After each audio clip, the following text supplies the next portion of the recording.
Sa isinagawang cyber patrolling ng mga tauhan ng Camarines Sur Provincial Cyber Response Team ng Regional Anti-Cybercrime Unit 5, natunto ng isang Facebook account na nag-aalok ng serbisyong sexual online sa halagang 3,000 piso. Dahil dito, agad na nagsagawa ng entrapment operation ang mga otoridad sa loob ng isang apartel sa Barangay Bagumbayan Sur, Lungsod ng Naga, na nagresulta sa matagumpay na pagkakasagip ng 3 babaeng biktima at pagkakaresto ng suspect. Kasalukuyang nasa kustodiya na ng Naga City Police Office ang suspect at nahaharap sa kasong paglabag sa Expanded Anti-Trafficking in Persons Act of 2012, kaugnay ng Cybercrime Prevention Act of 2012.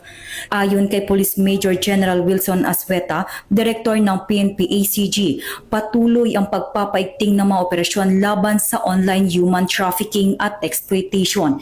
Hinihikayat din niya ang publiko na makipagtulungan sa mga otoridad upang agarang maiulat at mapigilan ang mga ganitong uri ng krimen. Ito ang bagong PNP para sa bagong Pilipinas, serbisyong mabilis, tapat at nararamdaman. Mula dito sa Campo Crame, ako ang inyong PNN correspondent, Patrolwoman Mary Grace Artizuela, nagbabalita para sa Police News Network, alagad ng batas, tagataguyod ng Balitang Pulis.